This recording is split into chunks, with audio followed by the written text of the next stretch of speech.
नमो ब्रह्मादिभ्यो ब्रह्म विद्या संप्रदाय कर्तृभ्यो वंश ऋषिभ्यो महद्भ्यो नमो गुरुभ्यः। सर्वोपप्लवरहितः प्रज्ञानघनः प्रत्यगर्थो ब्रह्मैवाहमस्मि। नारायणं पद्मभवं वसिष्ठं शक्तिं च तत्पुत्र पराशरं च व्यासं शुकं गौड़पदं महान्तं गोविंद योगीन्द्रम् अथास्य शिष्यं श्री शंकराचार्यम् अथास्य पद्मपादं च हस्तामलकं च शिष्यं तंत्रोटकं भारतृविकारम् अन्यान् अस्मद्गुरून् सन्ततमानतोऽस्मि। श्रुतिस्मृति पुराणानाम् आलयं करुणालयं नमामि भगवत्पादं शंकरं लोकशंकरम्। शंकरं शंकराचार्यं केशवं बादरायणं सूत्रभाष्यकृतौ वन्दे भगवन्तौ पुनः पुनः। ईश्वरो गुरुः आत्मेति मूर्तिभेद विभागिने व्योमवद्व्याप्त देहाय दक्षिणामूर्तये नमः।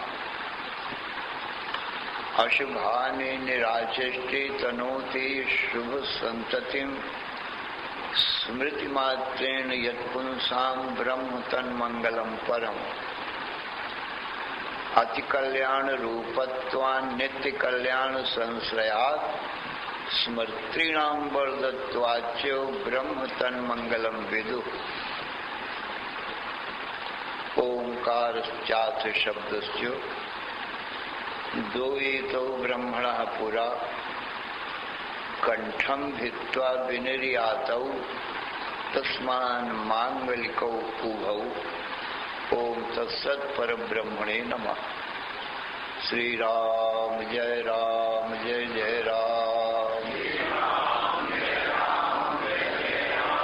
राम जय जय जय राम। श्री राम जय जय राम।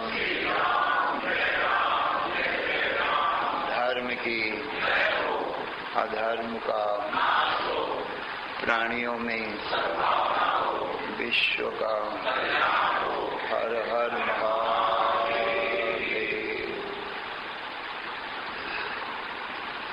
अशरण शरणय कारण करुण करुणा वरुणालय।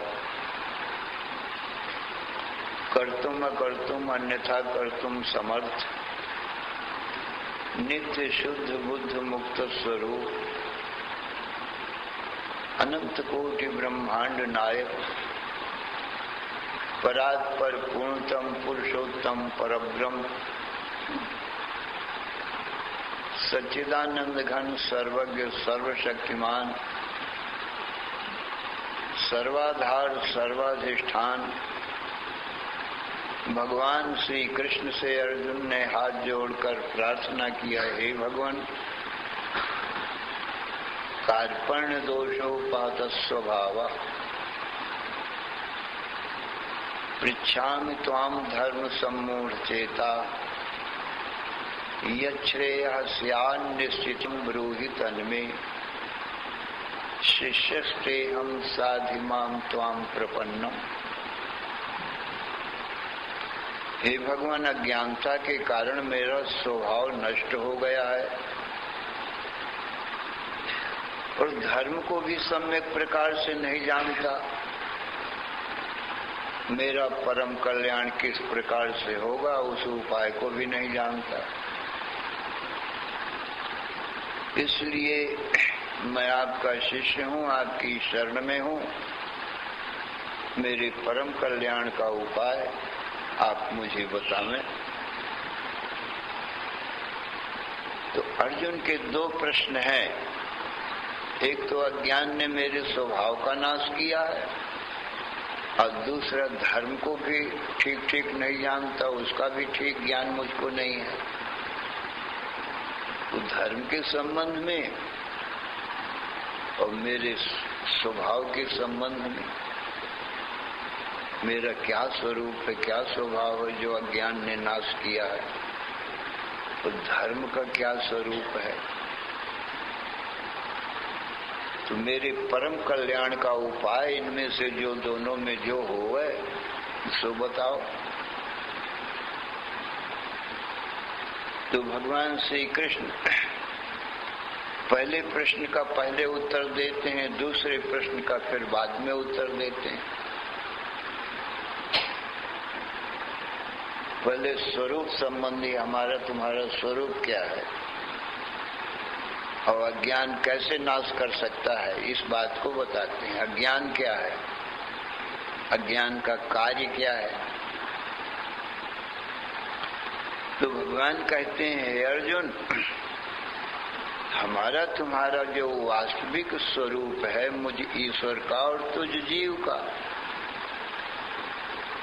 वह अनंत अखंड सच्चिदानंद घन ब्रह्म है, जो अखंड ज्ञान है, अनंत अमृत है, अनंत सुख है। ये हमारा तुम्हारा स्वभाव है। अज्ञान का स्वभाव क्या है? कहा वो असत जड़ दुख रूप है।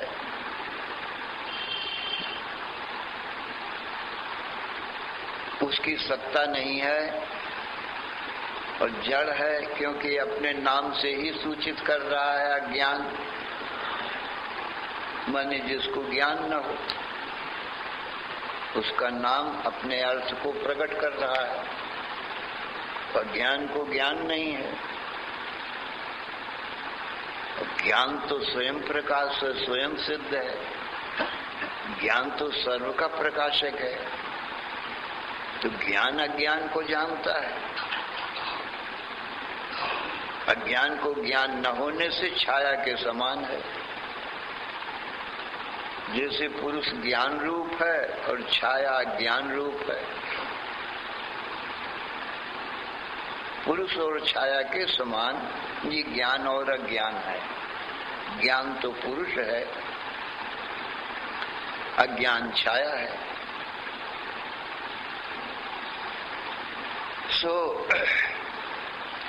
एक तो निद्रा रूप अज्ञान है और जागृत स्वप्न का संसार निद्रा का कार्य है। तो ये निद्रा रोज आती है, तब जागृत स्वप्न का संसार नहीं रहता, अपने कारण में लीन हो जाती, निद्रा में सब लीन हो जाती। और उसी निद्रा से फिर स्वप्न निकलता है, सूक्ष्म रूप से स्वप्न का संसार, और फिर वही स्वप्न संसार ये जागृत का स्थूल रूप धारण कर लेता है। वो निद्रा रूप अविद्या के, अज्ञान के, उसी को माया भी कहते हैं, निद्रा को। ये कार्य है, ये कारण में रोज लीन हो जाता है। जागृत स्वप्न का संसार, स्थूल सूक्ष्म संसार, और फिर कारण से रोज निकल पड़ता है। जैसे पुरुष से छाया निकल पड़े, अब फिर पुरुष में लीन हो जाए, ऐसे ये निकलती है। ये कुछ है नहीं चीज, केवल दिखाई पड़ती है, इसीलिए इसको माया कहा जाता है। तो एक तो सादी निद्रा है, एक अनादि है। तो ये जो जीव है ये अनादि माया से अपने स्वरूप में सोया हुआ पड़ा है। अपने स्वरूप का ज्ञान इसको अनादि काल से नहीं है। तो अनादि माया सुप्तो, अनादि माया से ये जीव सो रहा है। मोह निशा सब सोवन हारा, देखें स्वप्न अनेक प्रकारा। और ये जागृत जगत जो है ये सब स्वप्न देख रहा है, अनादि माया से सोया हुआ। और ईश्वर कृपा, गुरु कृपा, अब वेद कृपा और अपने अंतःकरण की अपनी कृपा, ये चारों कृपाओं के संयोग से जीव जब अपने स्वरूप में जागता है तो ये निद्रा टूट जाती है। जब निद्रा टूट जाती है तो ये जागृत का संसार भी गायब हो जाता है। जैसे रोज की जो सादी निद्रा है, जिसका आदि अंत अपने आप हो जाता है, रोज निद्रा आती है, रोज टूट भी जाती है। इसके लिए कोई गुरु वेद की जरूरत नहीं पड़ती। ये तो अपने आप ही टूट जाएगी, जीव जाग जाएगा, जागृत का संसार देखने लगेगा जब निद्रा टूटेगी। परंतु जो अनादि निद्रा है वो अनादिकाल से ये संसार दिखा रही है।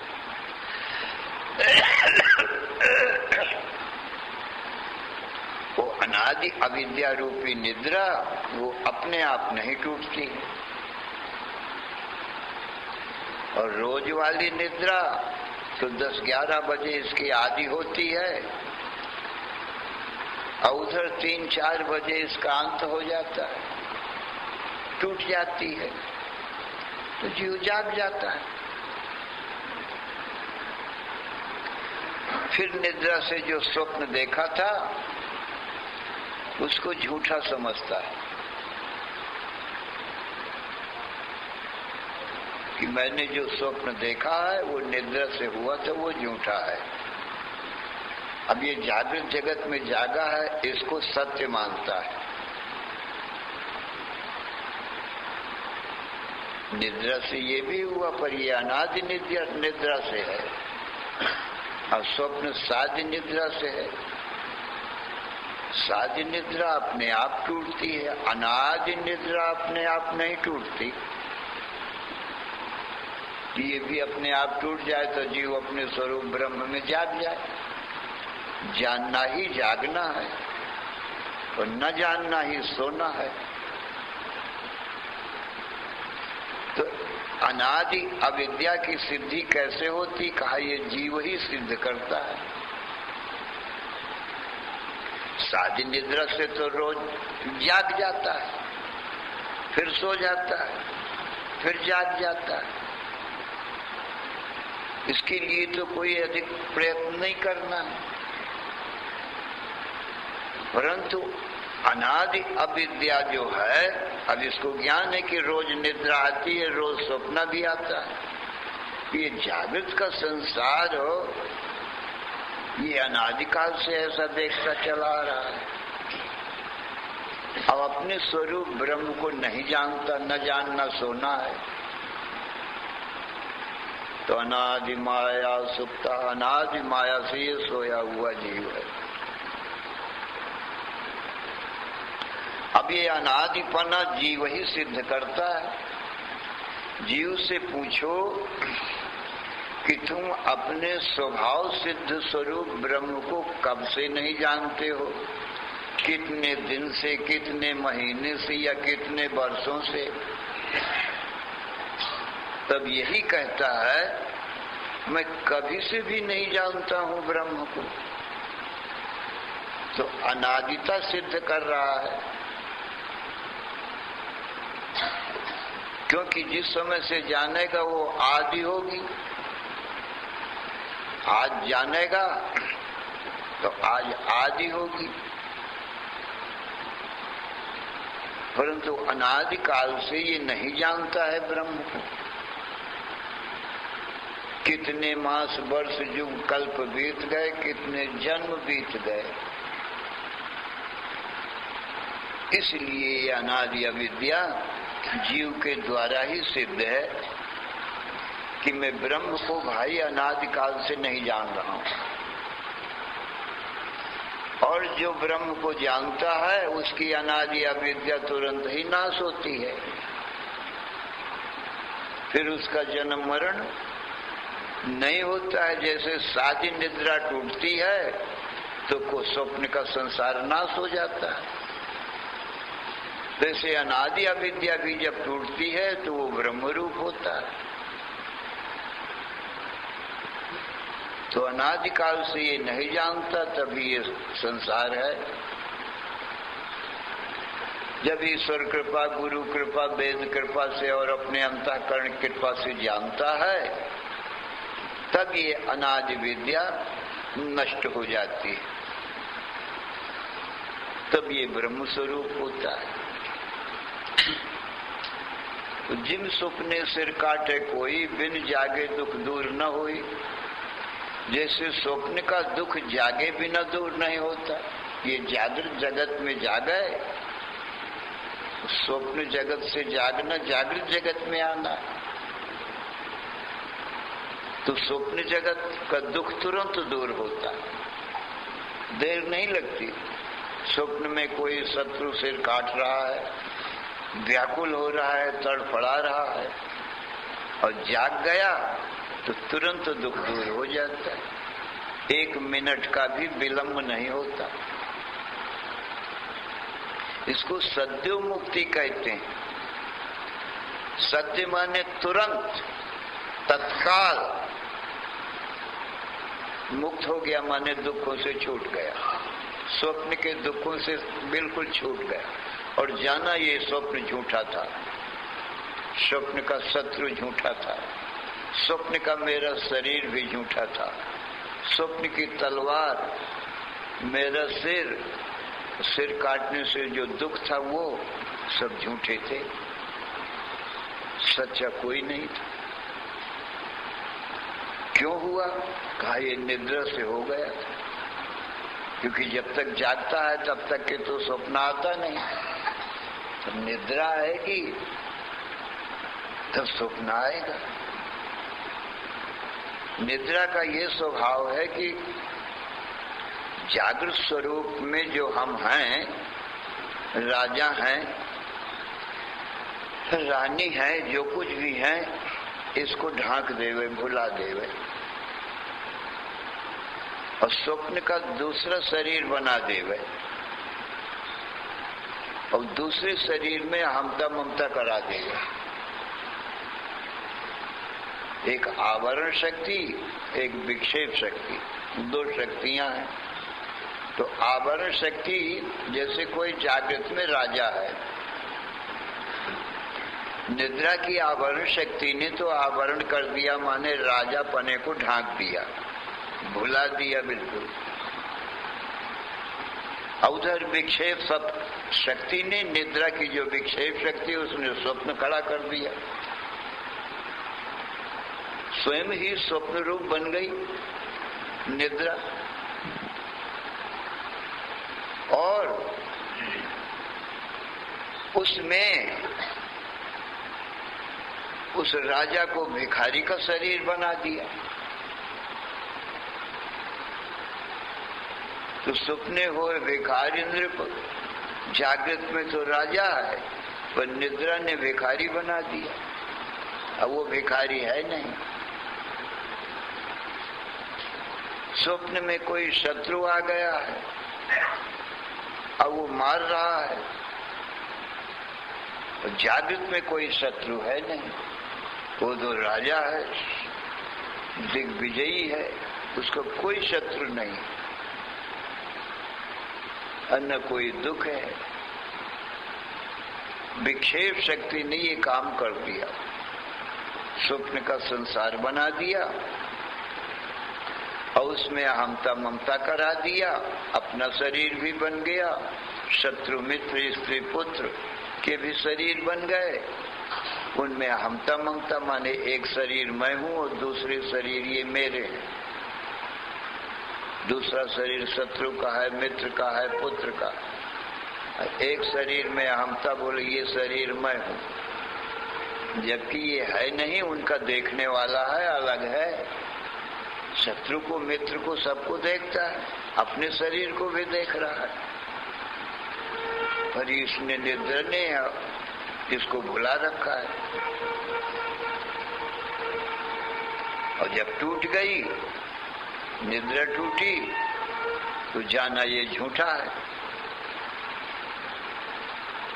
और झूठे होते हुए भी दुख दे गए।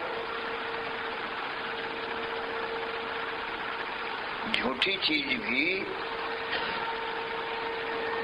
अपने सत्य स्वरूप के जाने बिना दुख देती है, क्योंकि झूठा ये भिखारी बन गया है और शत्रु के द्वारा मारा जा रहा है।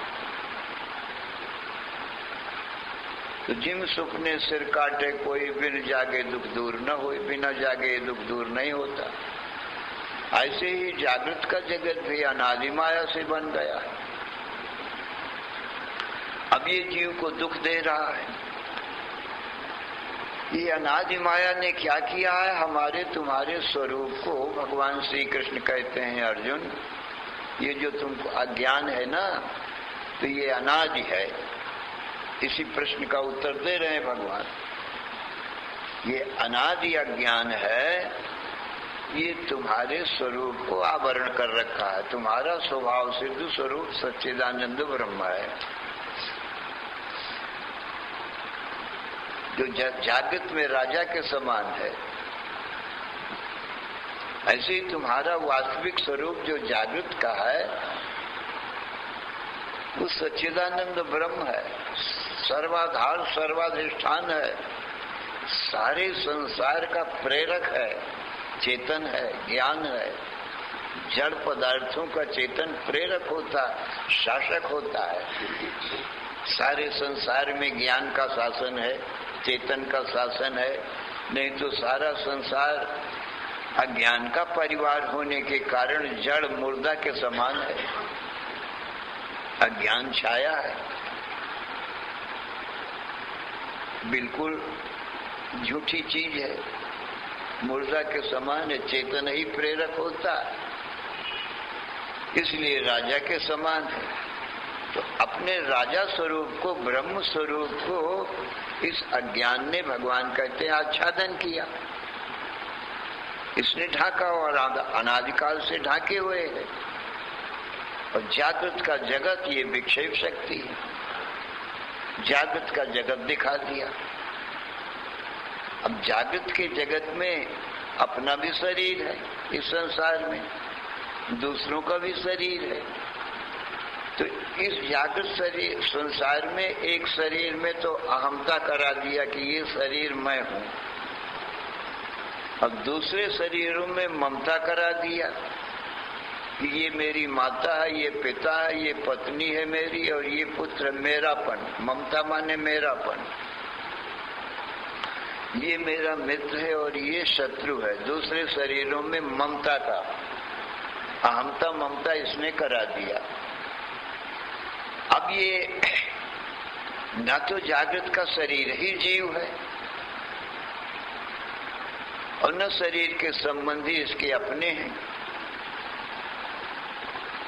क्योंकि अपने शरीर को भी देखता है और दूसरे के शरीरों को भी देखता है। जो दृश्य होता है वो अहमता का विषय नहीं होता। दृश्य तो अज्ञान रूप होता है। अब मैं ज्ञान रूप हूँ, स्त्री का शरीर हो चाहे पुरुष का हो, तो मैं तो देखने वाला अलग ही हूँ। मैं स्त्री या पुरुष नहीं हो सकता। पर फिर भी देखिए अज्ञान की महिमा, जो वो भूला ना अपने स्वरूप को, तो ये जागृत जगत में अहमता ममता करा दिया, झूठा ही। अब इसी अहमता ममता से ये जीव दुख पाता है, क्योंकि जब शरीर में अहमता किया तब जन्म मरण का भय उपजा, रोग बीमारी का दुख उपजा,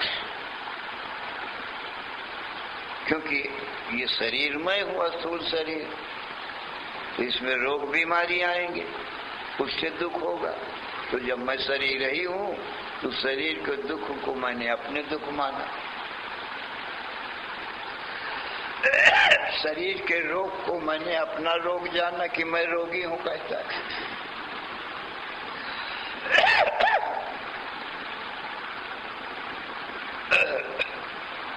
शरीर के जन्म मरण से जब शरीर ही मैं बन बैठा तो मैं जन्मा हूं और मैं ही मरूंगा।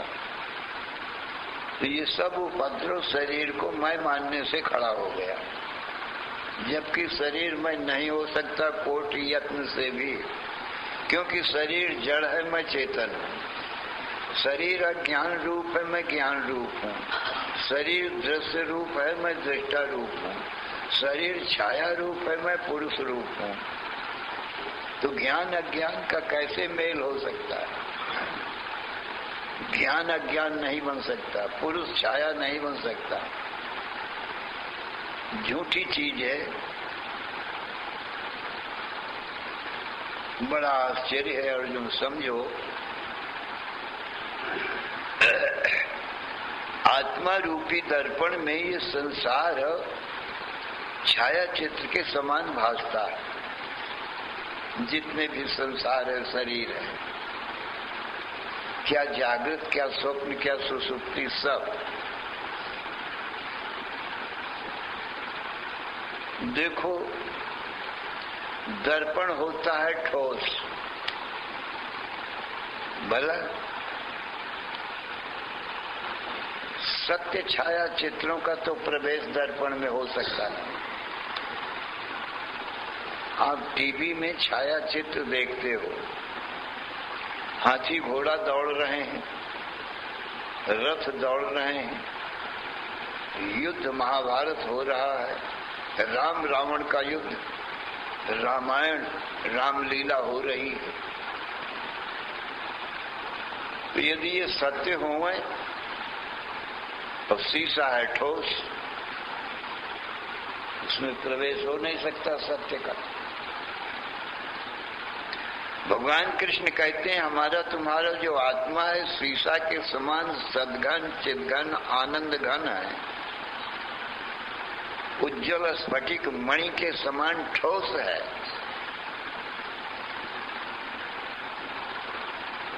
शीशा के समान ठोस है, जो सुई की नोक भी नहीं जा सकती। तो ठोस शीशा में भी यदि हाथी घोड़ा रथ दिखाई पड़े तो क्या जाना जाएगा? ये छाया के हैं, झूठे हैं। क्योंकि ये सबको पता है ना कि शीशा ठोस से सत्य का प्रवेश हो सकता नहीं, क्योंकि सत्य के लिए भाई देश काल चाहिए। देश काल वस्तु सत्य चीज के लिए चाहिए। यदि सत्य हाथी घोड़ा हो तो शीशा में इतनी जगह चाहिए जितने जगह में देश में रह सके वो। शीशा में जगह है नहीं, सुई की नोक भी नहीं जा सकती, हाथी कहाँ रहेगा? तो निश्चय ही मानना पड़ेगा कि ये झूठे हैं जो दिखाई पड़ रहे हैं। झूठी चीज के लिए जगह नहीं चाहिए। जैसे शीशा में झूठे छाया चित्र दिखाई पड़ते हैं, उनको जगह की जरूरत नहीं है। वो ऊपर ऊपर प्रतिबिंब रूप से छाया रूप से दिखाई पड़ेंगे, भीतर प्रवेश होता ही नहीं है। ऐसे ही भगवान कृष्ण कहते हैं अर्जुन हमारा तुम्हारा आत्मा दर्पण के समान है, सत्य संसार का तो प्रवेश हो सकता नहीं। सत्य ये दृश्य स्त्री पुरुष मनुष्य पशु पक्षी वृक्ष पर्वत सूर्य चंद्र यदि सत्य हो तो आत्मा रूपी दर्पण में ब्रह्म रूपी दर्पण में प्रवेश न होगा, क्योंकि जगह नहीं है, न देश है, न काल है, न वस्तु है, कोई सामग्री नहीं है। कोई समय नहीं है, न जगह है। एक क्षण में संसार हमको जहां जागे जहां संसार दिखाई पड़ने लगा, तो काल की अपेक्षा नहीं, एकदम संसार की प्रतीति होने लगी। और देश जगह है नहीं संसार के रहने की, इतना बड़ा अनंत कोटि ब्रह्मांडात्मक संसार कहाँ रहेगा जब जगह नहीं है, ठोस है आत्मा। विश्वम दर्पण दृश्यमान नगरी तुल्यम निजांतर्गतम पश्यन्नात्मनि मायया बहिर्योद्भूतम यथा निद्रया यह साक्षात् कुरुते प्रबोध समये स्वात्मानमेवाद्वयम् तस्मै श्री गुरुमूर्तये नमेदम् श्री दक्षिणामूर्तये। हे अर्जुन, जैसे दर्पण में नगरी छाया चित्र संसार झूठा दिखाई पड़ता, ऐसे ही हमारे तुम्हारे आत्मा रूपी दर्पण में ये सारा चराचर जगत विश्व दिखाई पड़ता है। अब यदि सच्चा हो तो आत्मा में प्रवेश न होगा। ये युक्ति है समझाने की। क्यों? कि जगह नहीं है और झूठे को जगह चाहिए नहीं। वो दिखाई तो पड़ता है पर प्रवेश नहीं हो सकता, खाली ऊपर ऊपर दिखाई पड़ता है, भीतर प्रवेश तो होता नहीं। टीवी के शीशा में आग जलती है, चित्र की अग्नि है वो, वायु चलती है, बरसात होती है, परंतु छाया चित्र हैं, झूठे हैं। झूठे चित्र की अग्नि क्या जलावे, झूठी वायु शीशा को क्या उड़ावे। वो चित्र का जल जो छाया उतारी गई है वही टीवी में दिखाई पड़ता है कि बरसात हो रही है, पर शीशा गीला नहीं होता, क्योंकि सत्य और झूठे का संबंध नहीं होता, कभी संबंध नहीं होता। जब झूठा दिखाई पड़ता है तब भी संबंध नहीं है, और आगे पीछे तो संसार ही नहीं है, छाया चित्र ही नहीं है। पर जब दिखाई पड़ता है तब भी कोई संबंध नहीं है। ऐसे ही अर्जुन आत्मा रूपी दर्पण में अग्नि, वायु और जल, पृथ्वी सब दिखाई भी पड़ते हैं, परंतु जगह तो है नहीं जहां ये रह सके। तो निश्चय समझो ये झूठा जगत है। आत्मा सत्य दर्पण के समान है।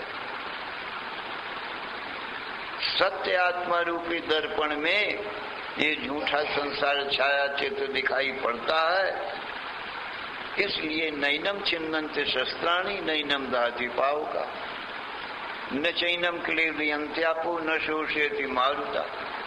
अर्जुन, हमारे तुम्हारे आत्मा को सत्य दर्पण के समान होने से और जगत छाया चित्र के समान होने से अग्नि तो जला नहीं सकता है, क्योंकि छाया की अग्नि है। दृश्य जो जितना दिखाई पड़ता है वो छाया है, और दृष्टा तो ज्ञान है, वो तो पुरुष है।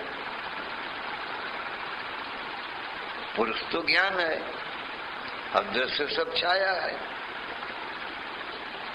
तो झूठी होने से आत्मा को ये अग्नि जलाती नहीं, वायु सुखाता नहीं, जल गीला करके नाश नहीं करता, पृथ्वी के का अस्त्र शस्त्र आदि छेदन नहीं करते, आत्मा का काट करके नाश नहीं कर सकते। तो निश्चय ही अर्जुन ये निद्रा का कार्य है। निद्रा छाया है, मूल प्रकृति है, और जागृत का संसार उसी अज्ञान निद्रा से निकला है। इसलिए सत्य नहीं। तो हे अर्जुन, अब बताओ हमारी तुम्हारी आत्मा का नाश कौन कर सकता है? ना ज्ञान कर सकता, ना ज्ञान का कार्य छाया चित्र के समान जो जागृत स्वप्न का संसार है। खाली दिखाई पड़ सकता है, और वो देखने वाला भी मैं ही हूंगा, क्योंकि अज्ञान और अज्ञान के कार्य को ज्ञान नहीं है। वो देख सकते नहीं, मुझको जान सकते नहीं। देह के भीतर जो इंद्रिय मन बुद्धि है वो भी अज्ञान का कार्य होने से अज्ञान रूप है। इसलिए इंद्रिय मन बुद्धि भी मुझको नहीं जान सकते, क्योंकि अज्ञान रूप है। मैं ही उनको जानता हूं, परंतु ये कोई मुझको नहीं जान सकते। तो मैं किसी का विषय नहीं हो सकता, किसी के जानने में नहीं आ सकता, क्योंकि सब अज्ञान रूप है। मैं ही एक ज्ञान रूप हूं, किसके जानने में आऊं? ज्ञान रूप जो होता है वो अज्ञान और अज्ञान के कार्य को जानता है, परंतु जिसको देखता है जानता है वो दृश्य दूर है, अलग है, दृष्टा अलग है। दृष्टा दृश्य का कोई संबंध नहीं है। दिखाई पड़ गया दृश्य कहाँ? आत्मा रूपी दर्पण में। उन संबंध न होने से दृश्य कुछ है नहीं, यूं ही दिखता है। कौन बनाता है इस संसार की उत्पत्ति? कौन जाना बनाता है? कहा ये सब अज्ञान निद्रा जनित है, कोई कर्ता भी नहीं है। आत्मा में कर्तृत्व भी नहीं है। जो दृष्टा है वो प्रकाशक होता है। दीपक के समान, सूर्य के समान, बिजली के प्रकाश के समान केवल प्रकाशक है, कर्म नहीं है। और दीपक के प्रकाश में, सूर्य के प्रकाश में, बिजली के प्रकाश में और सब लोग कर्म करते हैं। तो प्रकाश स्वयं कुछ कर्म नहीं करता। ज्ञान तो एक प्रकाश है। ज्ञान प्रकाश में देह, इंद्रिय, मन, बुद्धि, प्राण अपने अपने कर्म कर रहे हैं। देह, इंद्रिय, मन, बुद्धि, प्राणों का प्रकाशक ज्ञान ही है और प्रेरक भी है। प्रकाशक भी है, देखने वाला भी। इन छाया चित्रों का प्रेरक चेतन के द्वारा प्रेरित होकर के ये हलचल कर रहे हैं। माया प्रेरक शिव, नहीं तो स्वयं तो ये इनमें कोई हलचल नहीं हो सकती। प्रकृति में जितनी भी प्रेरणा है वो पुरुष की प्रेरणा है। पुरुष ही इसका संचालक है, प्रकृति का, छाया का। इस प्रकार से चेतन पुरुष की दृष्टि मात्र से, देखने मात्र से ये छाया चित्र हलचल कर रहे हैं। तो हे अर्जुन, अनहुआ संसार ही हमारी तुम्हारी आत्मा रूपी दर्पण में दिखता है। क्योंकि जब आत्मा में कर्म नहीं है, ब्रह्म में कर्म नहीं है, तो किसी को बनाना तो कर्म है ना। हम तुम तो अर्जुन बनाते नहीं, न जागृत को, न स्वप्न को, न सुषुप्ति को, न बनाते हैं न मिटाते हैं, न बुलाते हैं न भगाते हैं। अपने आप ही निद्रा आती है, अपने आप ही निद्रा से स्वप्न होता है, स्वप्न से जागृत होता है अपने आप। हम तो एक प्रकाशक तत्व हैं, सूर्य के समान, दीपक के समान प्रकाशमान है, देख ही सकते हैं। बनाना बिगाड़ना कर्म है। स्वयं भी बन नहीं सकते। क्यों? सत्य का जन्म होता नहीं, मरण होता नहीं, अब कर्म नहीं है, अपने आप बन नहीं सकते। अच्छा, और फिर ये जन्म मरण विकार है, आत्मा निर्विकार है, इसलिए स्वयं जन्म नहीं ले सकता। क्यों? विकारी हो जाएगा, विनाशी हो जाएगा, सत्य न रहेगा। फिर सत्य उसको कहते हैं जिसका कभी जन्म मरण ना हो, न जायते म्रियते वा कदाचिन, जिसका जन्म मरण कभी होता ही नहीं, वही सत्य है अर्जुन। तीनों काल में एक रस रहता है। और असत्य बोले होता नहीं, दिखाई पड़ता है, क्योंकि उसका कोई कर्ता ही नहीं है। और आत्मा रूपी अधिष्ठान में उसकी उत्पत्ति असंभव भी है। शुद्ध सच्चिदानंद एक ब्रह्म में कोई दूसरी चीज की उत्पत्ति होना सर्वथा संभव है। फिर भी दिखता है,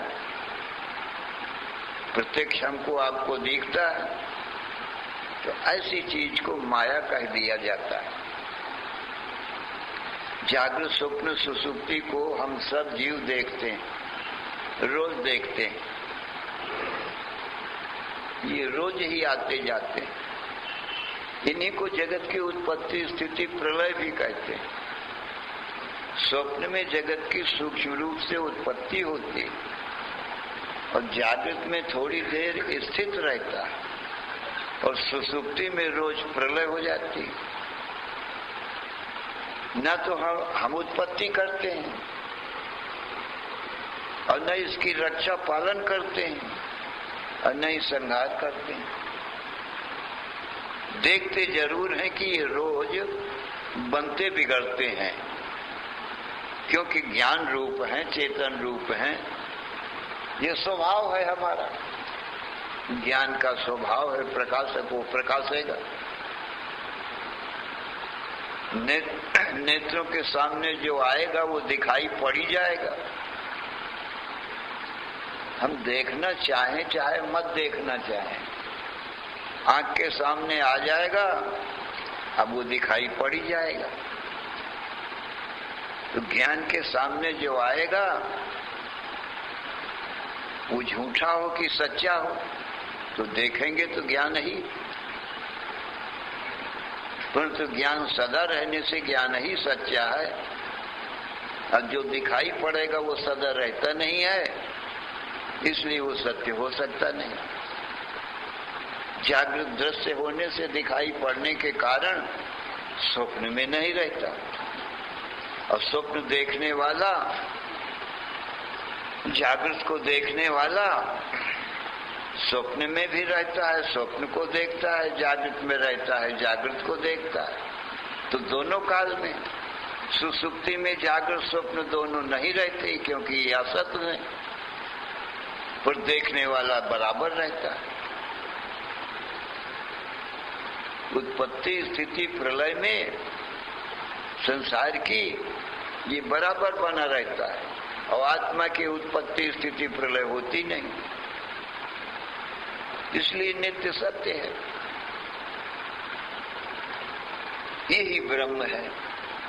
जागृत तो स्वप्न सुसुप्ति ये केवल प्रतीति मात्र, इसको स्वभाव कहते हैं, इसका कोई कर्ता नहीं है। न करते तुम न कर्माणि लोकस्य सृष्टि प्रभो, न कर्म फल संयोगम स्वभावस्तु प्रवर्तते। अर्जुन, ये जो जगत दृश्य दिखाई पड़ रहा है, इसका कोई कर्ता नहीं है, न कर्म है, न कर्म फल है, न कर्म और कर्म फल का कोई सुख दुख का संयोग है, कोई करने वाला नहीं, पर दिखाई पड़ रहा है, और देखता मैं ही हूं।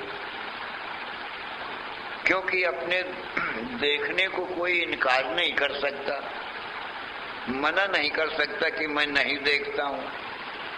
संसार भर का कोई भी हो, हिंदू मुसलमान ईसाई पारसी, कोई भी स्त्री पुरुष मनुष्य पक्षी पशु पक्षी कोई भी देवता हो चाहे दैत्य हो, किसी मत पंथ का हो, अपने दृष्टापन से इंकार नहीं कर सकता। अब ये दृष्टा ब्रह्म एक अद्वितीय है, तो सिर्फ सभी देवता दैत्य मनुष्यों में पशु पक्षियों में देखने वाला तो एक ब्रह्म ही है। तो कौन इनकार करे कि मैं नहीं देखता हूं?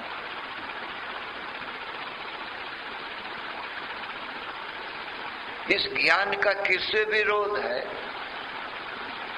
ज्ञान तो मैं ही हूं, तो अपने से किसका विरोध होगा? किस मत पंथ वाले का, किस स्त्री पुरुष का? तो ज्ञान सबके सम्मत है और अपना स्वरूप है,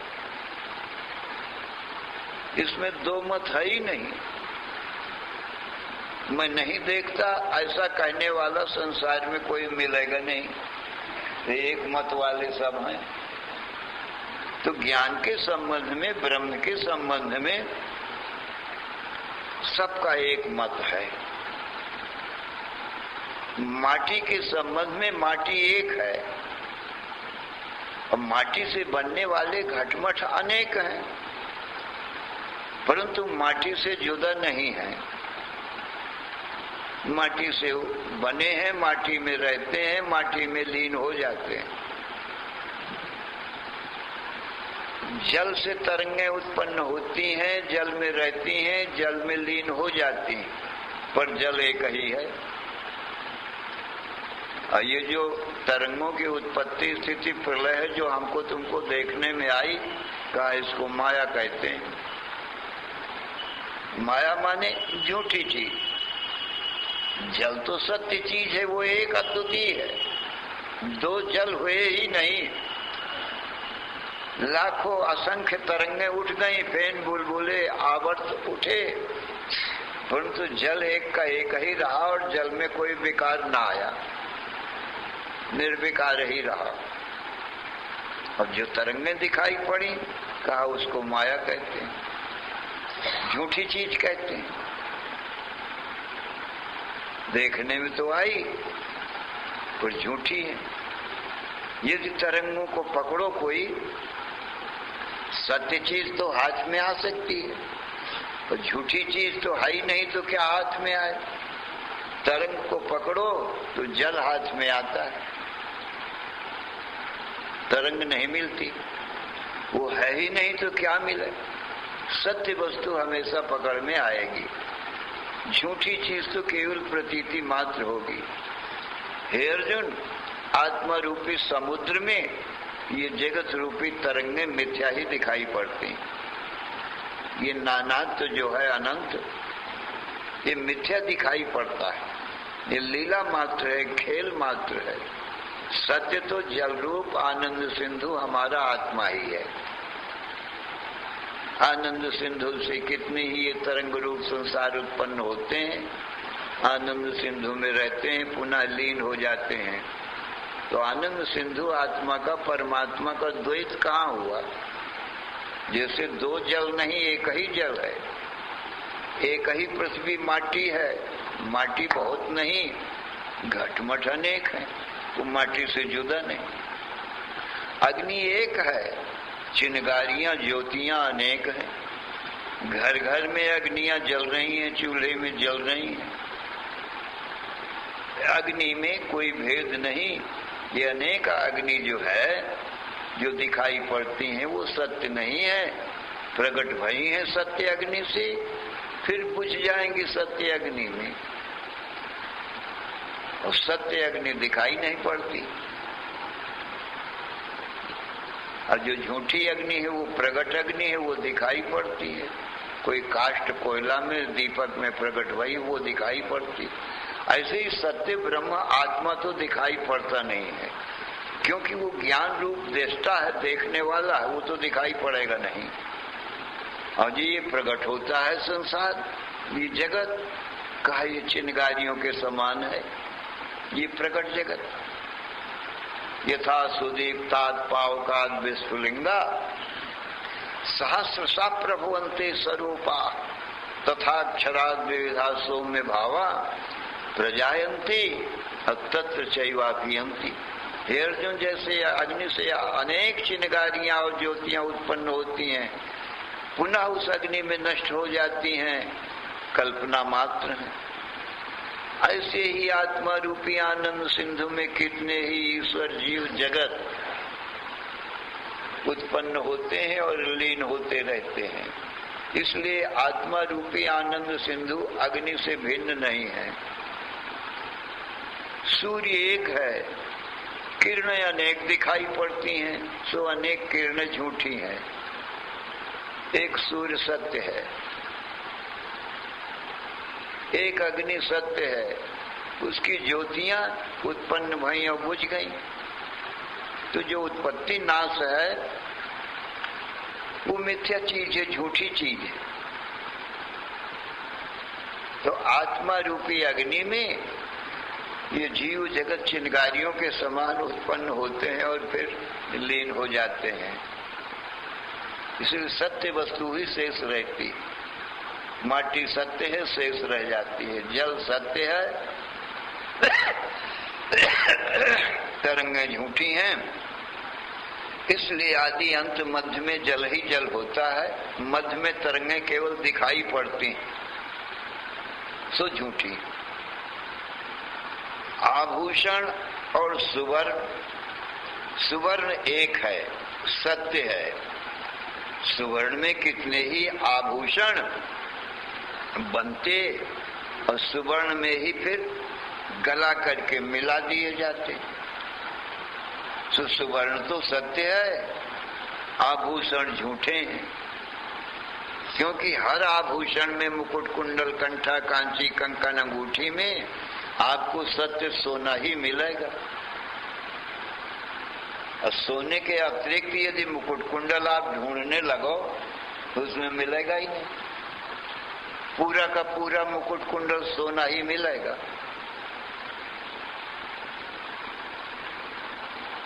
तो जो सर्राफ होता है उसकी दृष्टि एक सोने में होती, और जो आभूषण खरीदने वाला होता है उसकी दृष्टि नाम रूप आभूषणों में होती। वो नाम रूप आभूषणों को सत्य मान लेता है। कथा है, किसी के पास में एक सोने के गणेश थे और एक गणेश का वाहन मूसा था। 5-5 तोले के दोनों थे।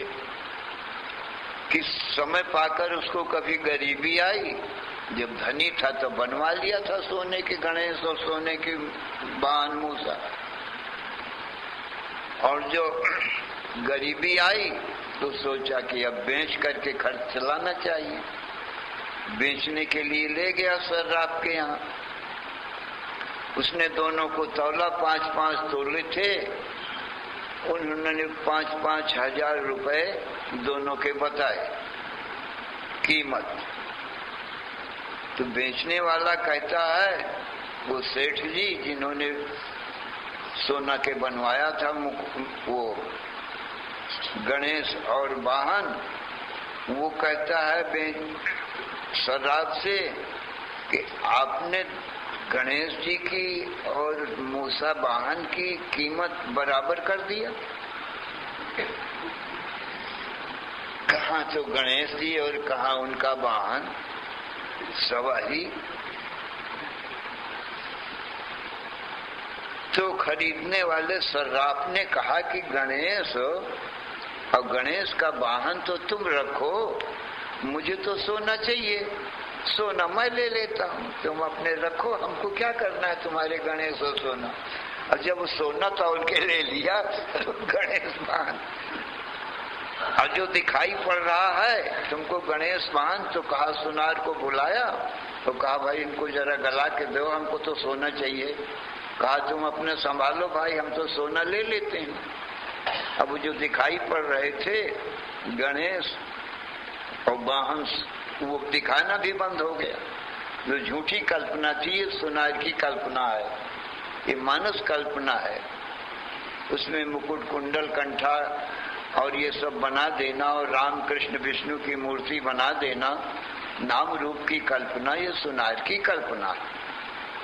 सोना तो सुनार ने बनाया नहीं, तो सोना सत्य है और नाम रूप कल्पना है। तो आत्मा सुवर्ण के समान है अर्जुन। और ये जितने ये स्त्री पुरुष मनुष्य पशु पक्षी कहा ये आभूषणों के समान है, और मन कहा यही सुनार है। अपने आत्मा रूपी सुवर्ण में इस मन रूपी सुनार ने कल्पना कर लिया है। क्यों मानस कल्पना क्यों है, मन सुनार क्यों है? क्योंकि जब सुनार होगा तभी कल्पना कर सकता है, सुनार नहीं होगा तो कहाँ से बनाएगा, कौन बनाएगा? तो मन रहता है तभी जागृत स्वप्न का संसार रहता है, और जब निद्रा में मन नहीं रहता, मूर्छा में मन नहीं रहता, तो ये संसार रूपी आभूषण भी नहीं रहता। इससे जाना जाता है कि ये संसार मानस है, मनोकल्पित है ये सारा संसार। राम का जन्म और कर्म, भला बताइए, जो राम सच्चिदानंद दिनेशा नहीं था मोह निशा लौलेशा, सच्चिदानंद घन ब्रह्म ही राम है। राम ब्रह्म परमार्थ रूपा, राम ब्रह्म है, परमार्थ परम सत्य रूप है। भला बताओ उसका जन्म कैसे होगा? राम के अंश जीव का ही जन्म मर नहीं है। ईश्वर अंश जीव अविनाशी, चेतन अमल सहज सुख राशि, न जायते म्रियते वा कदाचित। जब आत्मा का ही जन्म मरण नहीं तो परमात्मा का जन्म मरण कहाँ से होगा? तो ये जन्म मरण की कथा, ये सब रामायण में राम का जन्म हुआ और ये इतने इतने कर्म किए, जन्म से लेकर रावण वध तक और परम धाम पधारने तक। माने चले गए अब यहाँ से, परम धाम को पधार गए। ये कथा कैसी है? हम मानस है, जिसका जन्म मरण नहीं और कर्म नहीं, तो रच महेश निज मानस राखा और पाए सो समय सेवा संभाका।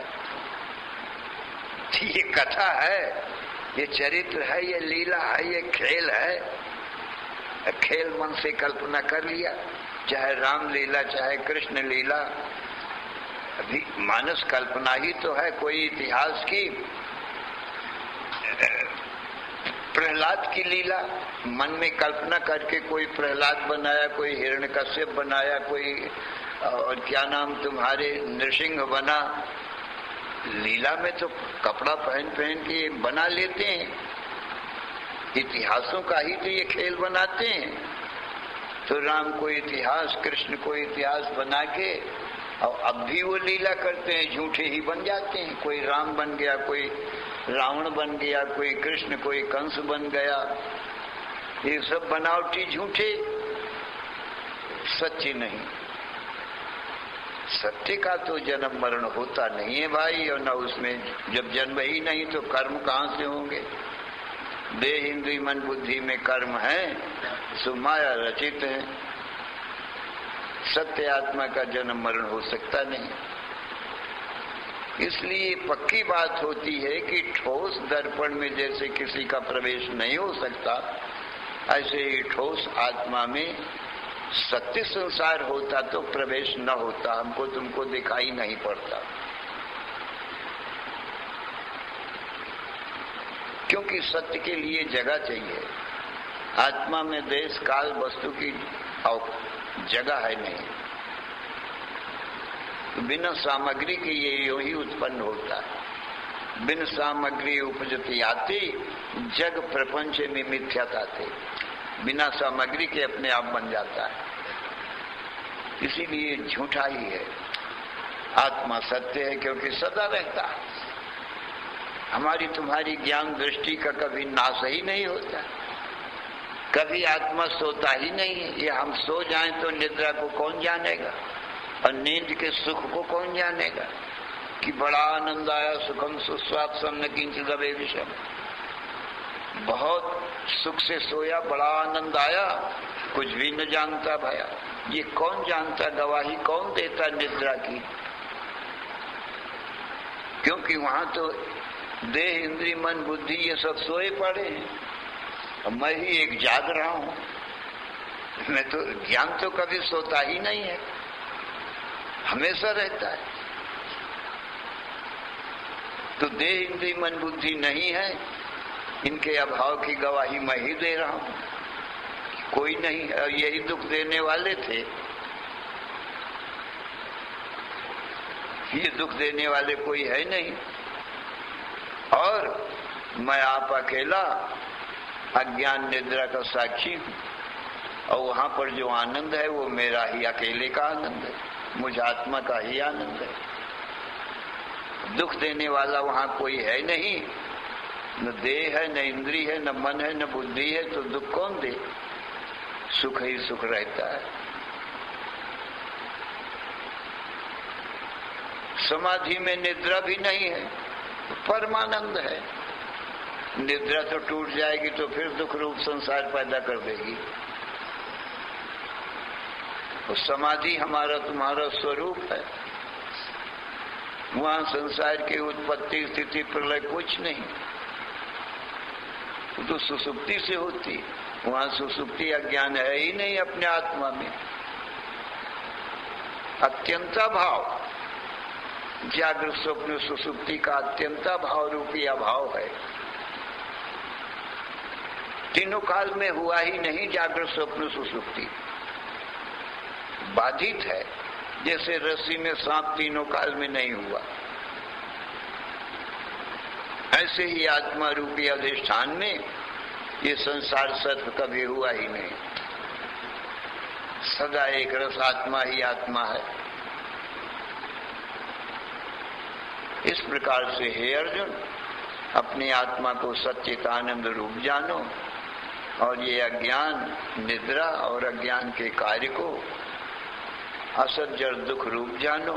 तो ये अनादि माया गुरु वेद की कृपा से, ईश्वर की कृपा से मिटती, और आत्म कृपा श्रवण करके जीव को चाहिए मनन और निधिध्यासन करे। ये अपनी कृपा अपने ऊपर दया करके गुरु की शरण में जाए और श्रवण करे, मनन करे, निधिध्यासन करे, ये अपना पुरुषार्थ है। तो चारों की जरूरत है। ईश्वर कृपा से मनुष्य शरीर मिला, ईश्वर कृपा से गुरु मिलते, तब गुरु वेद का उपदेश करते, और आत्म कृपा यही है कि भाई उसको सावधानी से श्रवण करे और फिर बारंबार मनन करे, निधिध्यासन करे, कभी भुलावे नहीं, ज्ञान को पक्का कर ले पूर्ण विश्वास के साथ में। तो भाई अपनी भी कृपा हो जब, तब कल्याण हो। अब केवल ईश्वर कृपा और गुरु कृपा से ही काम नहीं चलेगा। ईश्वर कृपा यही है, मनुष्य शरीर दे दिया। गुरु कृपा यही है कि यथार्थ जो तुम्हारा स्वरूप सत्य है उसको बता दे मैं। अब उसको धारण करना न करना ये तुम्हारा काम है। तो वो अपनी कृपा है भाई। श्री राम जय राम, जय जय राम। श्री राम जय राम, जय राम, जय जय राम। श्री राम जय राम, जय जय राम। धर्म की अधर्म का, प्राणियों में विश्व का हर हर महा